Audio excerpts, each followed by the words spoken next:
Hello, friends. Welcome to Dewdrops Kids TV, where we share amazing Bible stories, moral lessons, and fun adventures.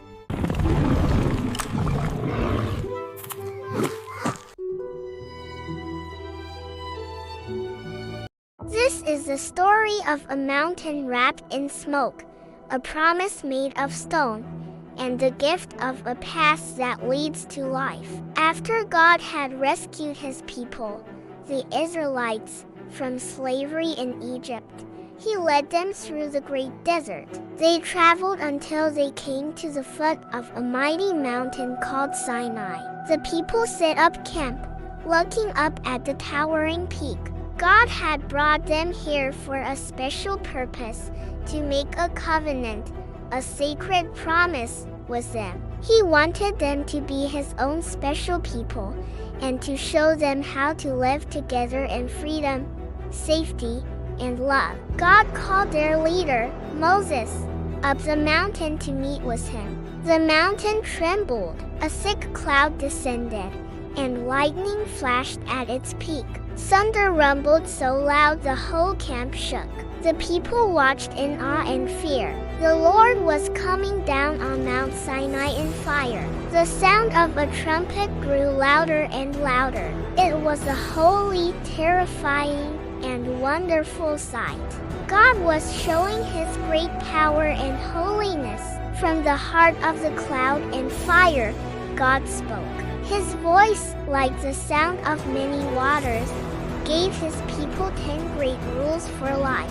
These were not rules to take away their joy, but to protect it.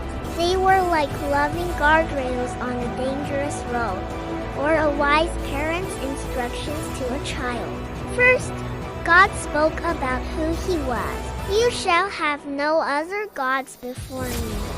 He alone was a God who had saved them. He was to be first in their hearts. You shall not make for yourself an idol, he said. They were not to worship anything they could make with their hands, not a statue of gold or a figure of wood. They were to worship the invisible, all-powerful God who loved them. You shall not misuse the name of the Lord your God, he commanded. His name was holy, to be spoken with reverence and love, not as a curse or a careless word.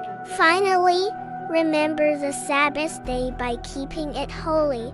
For 6 days they were to work, but the seventh day was a special gift, a day of rest for everyone, a time to remember that God was their provider. Then, God spoke about how they were to live with each other. Honor your father and your mother, he said. This was the foundation of a strong family and a peaceful home. You shall not murder, protecting the sacred gift of life. You shall not commit adultery, protecting the sacred promise of marriage. You shall not steal, protecting the hard work and property of a neighbor. You shall not give false testimony, protecting the truth and a person's good name in the community. And finally, you shall not covet. This last rule was about the heart. They were not to constantly want what belonged to someone else, their house, their spouse, their animals, or anything else. True contentment would bring peace. When the people heard the thunder, the trumpet, and saw the mountain blazing, they trembled with fear. They said to Moses, "You speak to us, and we will listen. But do not let God speak to us, or we will die."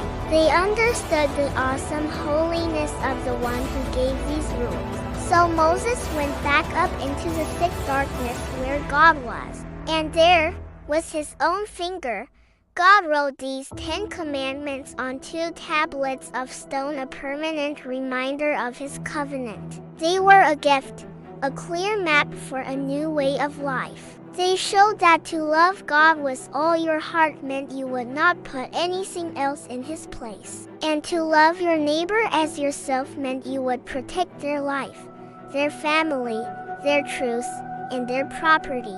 This story reminds us that true freedom is not being able to do anything we want, but knowing the right thing to do. God's rules are not a heavy chain, but a strong fence around a beautiful garden. They show us how to live in peace with God and with each other. They are a reflection of His holy and loving character, and they point us to a life of blessing, purpose, and deep, lasting joy.